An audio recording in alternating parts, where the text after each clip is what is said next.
Gravando. Olá, pessoal. Vamos dar continuidade ao nosso assunto, né, com a nossa aula número 2. Continuidade, né, ao capítulo 3, os governos totalitaristas, né, o nazifascismo. Na aula anterior, nós vimos as características, né, desses regimes totalitários, sua implantação, né, e focamos no fascismo italiano.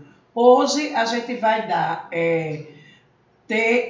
ver a caracterização e a expansão do nazismo.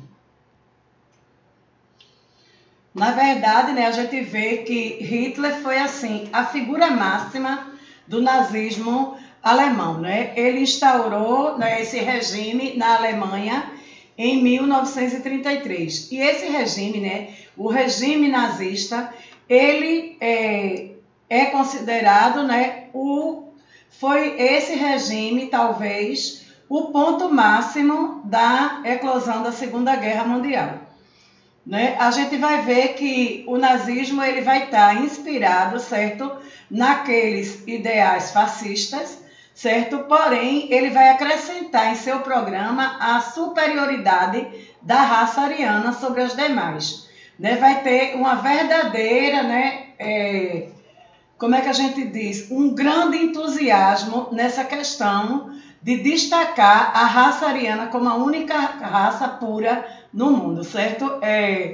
Outra característica marcante, né, do nazismo vai ser, né, que ele vai promover ideias antissemitas. O que seriam essas ideias antissemitas?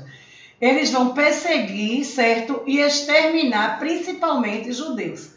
Porém, essa questão, né, dessa ideologia, né, racista do nazismo não é só contra os judeus. A gente vai ver que eles eram contrários, né, eles perseguiam homossexuais, né, líderes religiosos, comunistas, certo? E até pessoas com deficiência física e muitos intelectuais.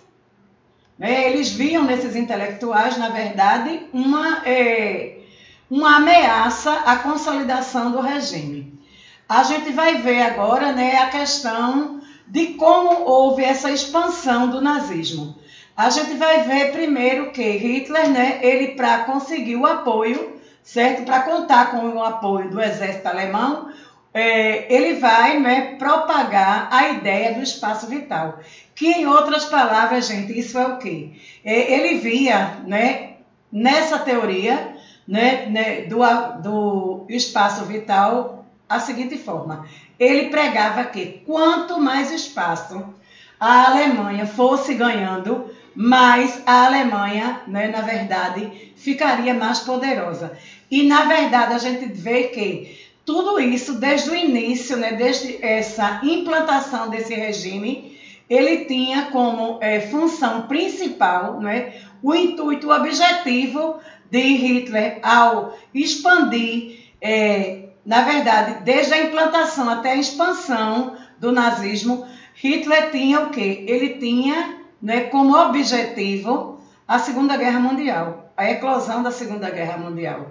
Uma vez que a gente sabe que alguns historiadores, né, dizem que a Segunda Guerra Mundial é vista como uma consequência da Primeira Guerra Mundial. Porque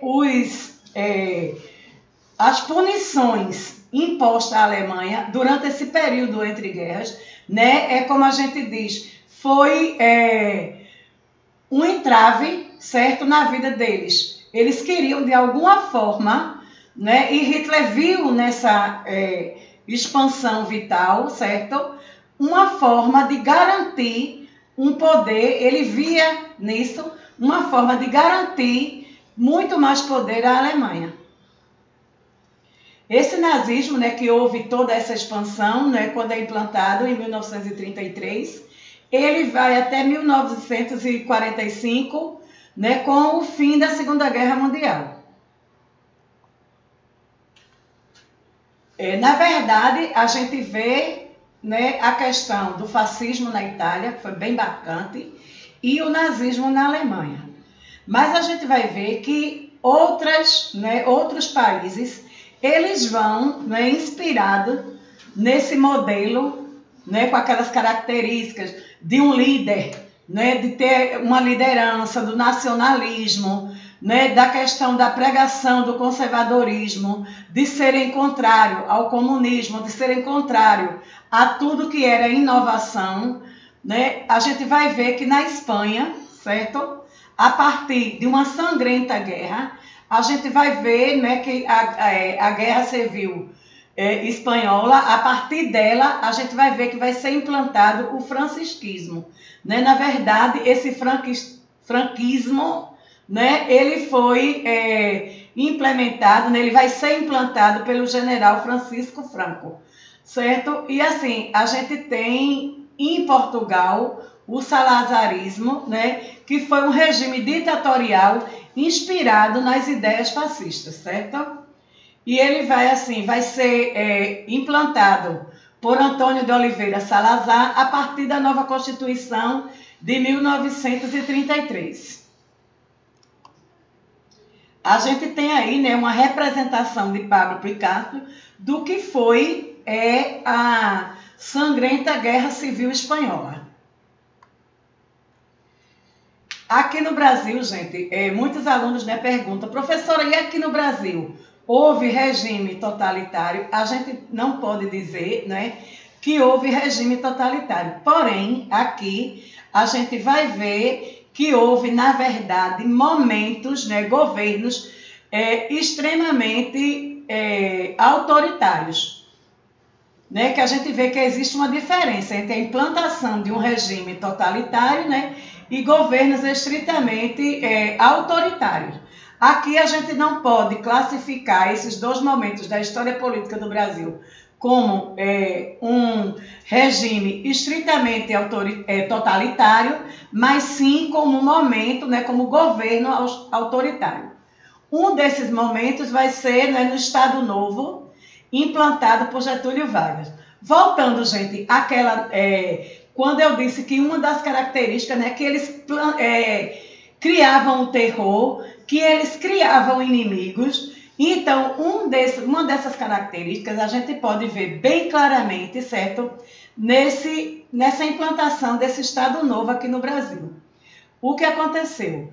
Né? Vargas, ele estava prestes a concorrer a uma eleição, certo? E o que é que ele faz? Em 1937, ele, junto com seus aliados, ele cria um plano. E nesse plano, na verdade, o que é que eles dizem? Eles dizem que estão sofrendo ameaças, que os comunistas dizem que vão tomar o poder e que vão matar o presidente. E isso, na verdade, não existiu. Isso foi uma criação do governo de Vargas e de seus aliados. Então, com esse plano, né, eles vão implantar aqui no Brasil, em 1937, o Estado Novo, que vai ser, de todos os períodos da era Vargas, o período mais autoritário, certo? E ele vai ser implantado em 1937 e vai vigorar até 1945, certo? Outro momento bem interessante, né, de governo autoritário no nosso país vai ser durante a ditadura militar. Essa ditadura militar, né, não é novidade, que a gente sabe que ela foi implantada por meio de um golpe e que ela vai de 1964 até 1985. A gente vai ter agora, certo, um videozinho, né, que é uma espécie de revisão do que a gente viu tanto na aula 1 como na aula 2.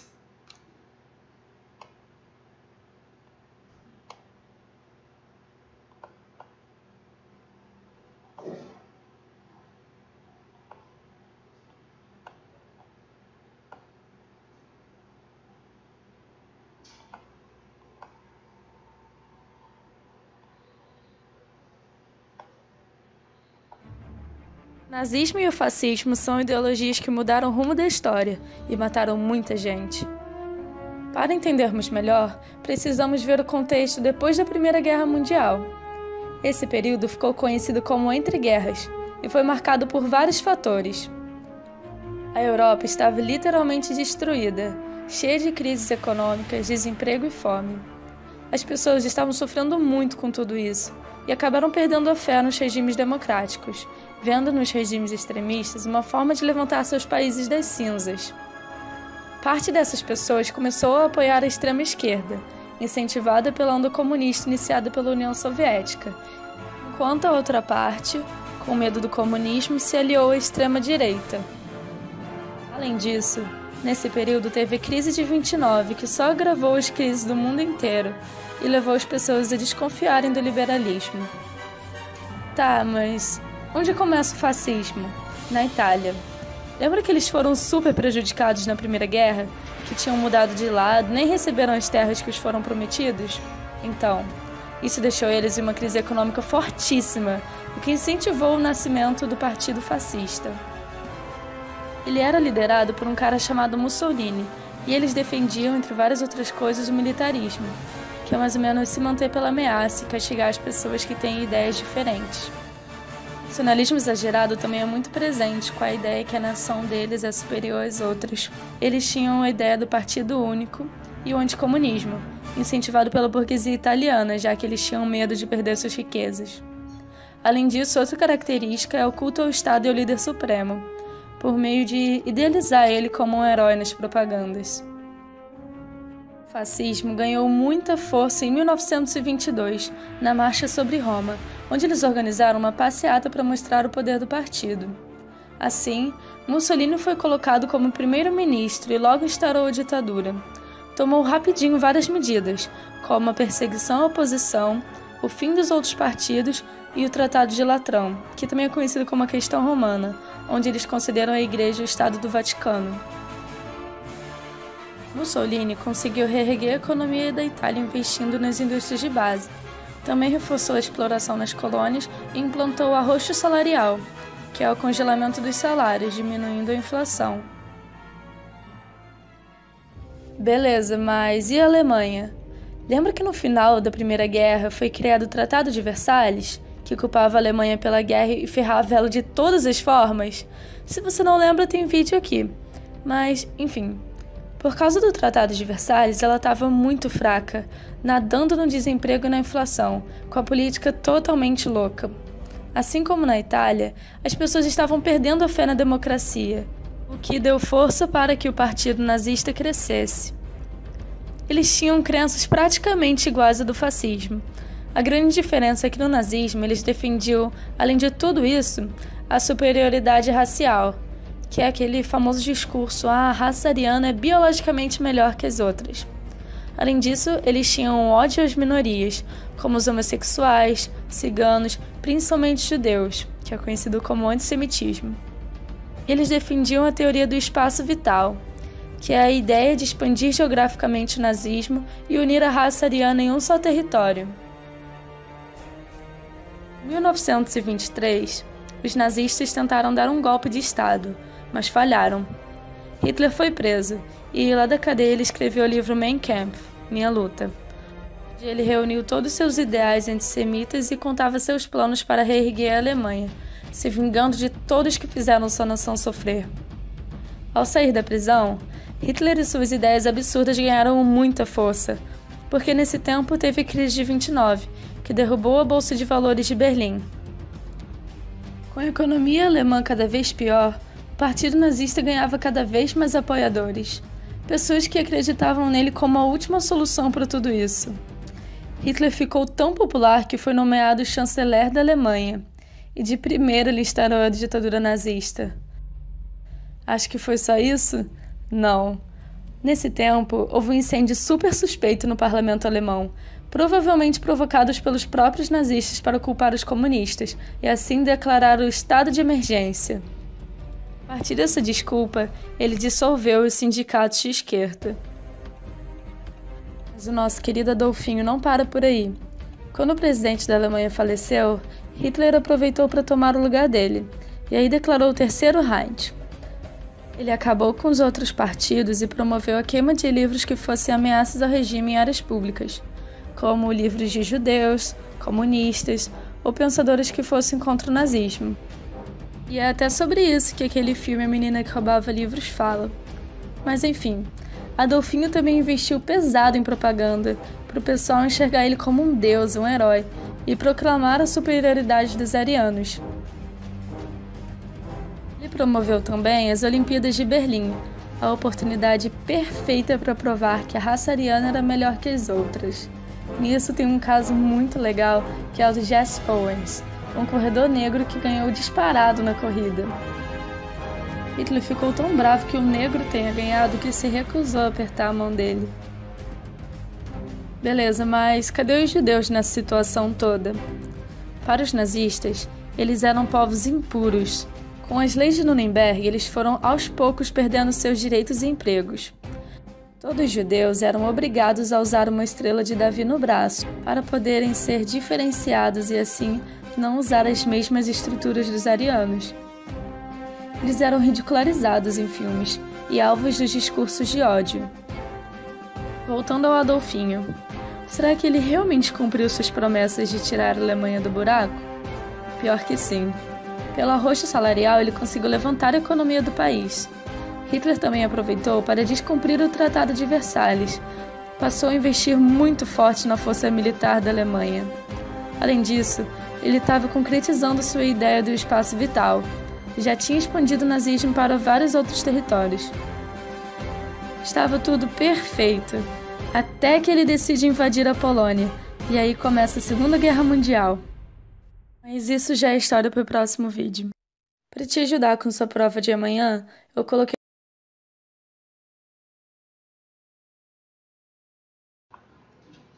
Gente, esse vídeo, né, eu escolhi e coloquei para vocês porque assim eu achei de uma forma bem clara, né, um resumo tanto do fascismo como do nazismo, certo? No slide, né, na aula vai estar disponibilizado, que se vocês quiserem assistir novamente, certo?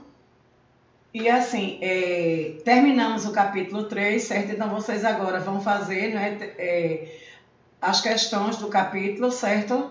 E também a sessão pensando no vestibular. Para a próxima aula, né, é interessante, a gente vai já para o capítulo 4, né, e já chegamos em mais um capítulo que vai retratar a história do Brasil. A gente vai estudar, né, a primeira fase da República ou República Velha, certo? Eu quero que vocês deem uma lida no nosso livro, vai da página 53 até a 56, que vai ser da crise da abolição, né, até a crise do encilhamento. Vai ser aquele momento, né, que a gente vai estudar os fatores que levaram, né, à proclamação da República e o primeiro momento da República no Brasil.